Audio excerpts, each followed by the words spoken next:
Hey everyone, welcome to a deep dive all about the future of work. Yeah, it's a hot topic, It really is. especially now. Yeah. Everyone wants to know what's next after that giant remote work experiment the pandemic forced on us. Right, like we've all had a taste of working from home. Exactly. And Mhm. now we're trying to figure out, okay, what actually works, what didn't, what's the best way forward. Totally. And we're not just speculating here, we've got research galore to dig into. Oh, yeah, we've got reports from McKinsey, GitLab, PwC. even some insights from IBM and This is Oracle. going to be a wild ride.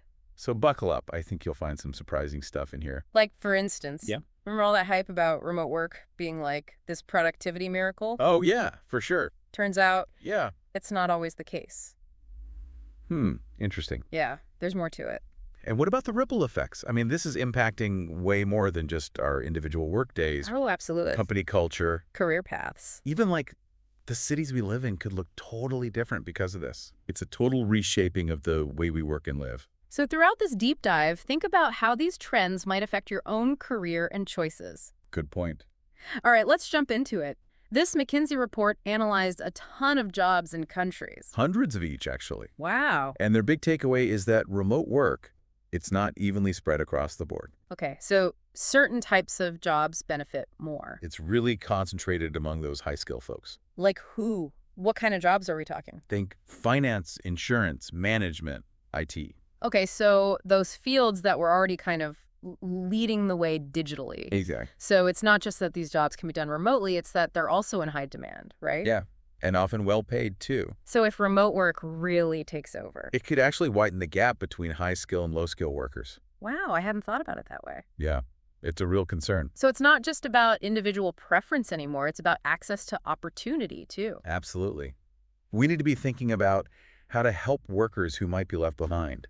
Right, like what kind of training and support will they need to thrive in this new world? Upskilling and reskilling are going to be essential. So remote work, isn't this like level playing field we might have assumed? Not exactly. Okay, well, what about hybrid work? Oh, yeah, that's the buzzword on everyone's lips. It seems like the next big thing. It really is. So what does it actually mean? Well, PwC's 2024 survey says hybrid is already the dominant model. Really? Yep. In the Philippines, 52% of those surveyed said they're already working in hybrid setups. So blending the office and remote work. Exactly. Taking the best of both worlds. Does that resonate with your experience? Kinda, yeah. Do you think most companies are getting it right, though? Or is it still more of a work in progress? I think it's still evolving. Yeah. It's not just about splitting your time between two locations. Right. It's about rethinking the entire work experience. I like that. So companies have a real chance to design hybrid models that are flexible and also foster collaboration. But they have to be intentional about it. Absolutely. It's about communication, team building, and creating a culture that supports everyone, whether they're remote or in the office. That makes sense. It's a lot more than just, okay, work from home on Tuesdays and Thursdays. Right. It's a whole new mindset. Exactly. So there's a lot of hype around hybrid work, but are the benefits really living up to the expectations? Well, Cisco's 2023 survey found employees reported being more productive, Oh, that's good. saving money, Nice. and having better well-being with remote work arrangements. Sounds like a win-win. Yeah, but we can't just assume remote work automatically equals productivity. I see. So it's not a magic solution. Yep. You can't just send everyone home with a laptop and expect everything to be amazing. Not quite. There's got to be more to it. There is. Okay, so what are we missing then? Well, the GitLab 2021 report, they found that despite high satisfaction overall with remote work, Mm-hmm. many teams really struggled with coordination and communication. Interesting. So it's not a guaranteed success. So you need the right setup? Yeah, and the right company culture. How do you build that strong sense of community when everyone's scattered? It's tough. Yeah.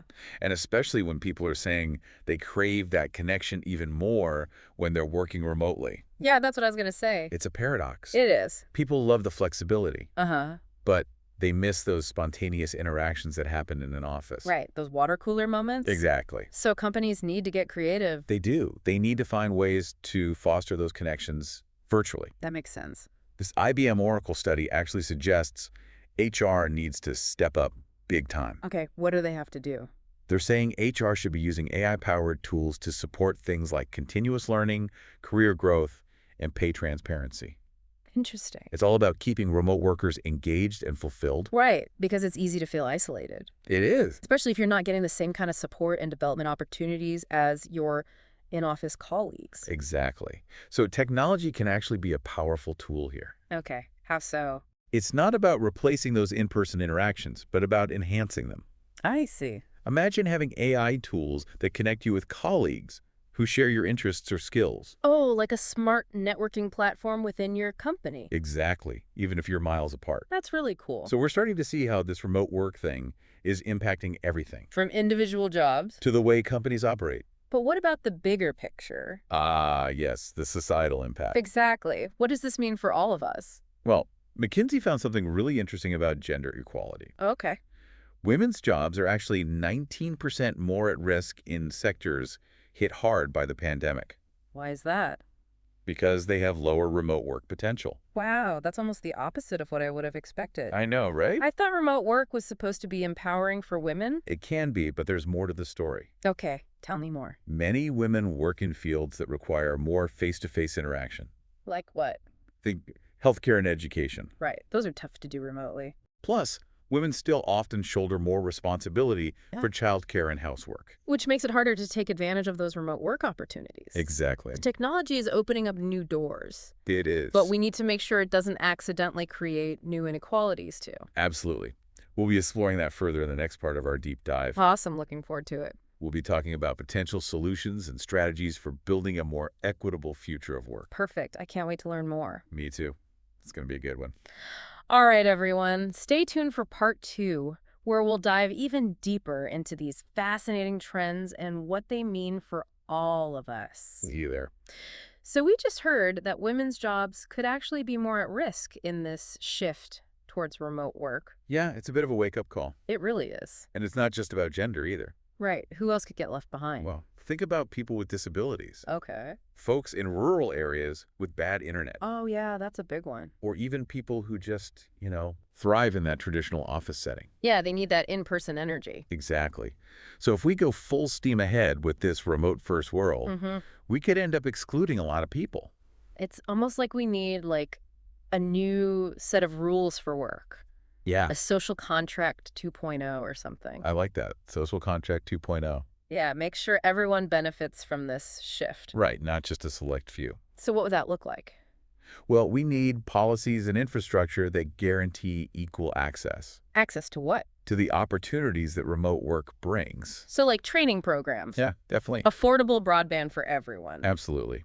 We can't let the digital divide turn into a chasm. Right, it's not just about the technology. It's about creating a more inclusive future of work. And speaking of technology, that IBM report about AI literacy really stuck with me. Yeah, it's a big one. But I gotta be honest, What's up? I'm a little fuzzy on what it actually means. Oh, yeah. Can sound a little abstract.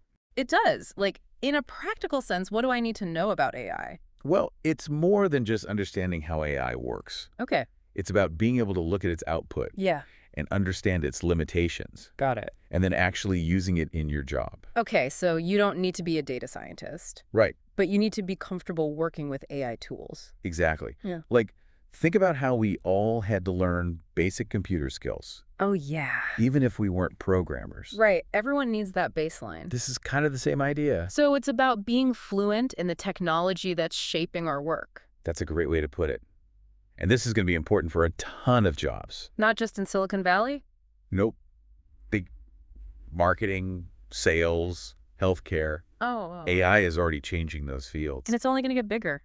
Oh, yeah, this isn't some sci-fi thing. Right. It's happening now. It's already here. And IBM said this disruption is also a big chance for companies to rethink the employee experience. Oh, yeah, absolutely. Yeah. It's not just about recreating the office online. So what could it look like? Imagine personalized learning paths, Oh, that's cool. tailored to your skills and goals, Yeah. AI-powered coaching to help you level up. Ooh, like a virtual mentor. Exactly. And flexible schedules that actually respect your needs. That sounds amazing. It's a huge shift from that one-size-fits-all model of work. Yeah, that old model is so outdated. It really is. I love that this feels so much more human-centered.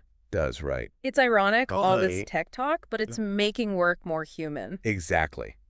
Technology can free us from those old constraints. Like the office cubicle. Yeah.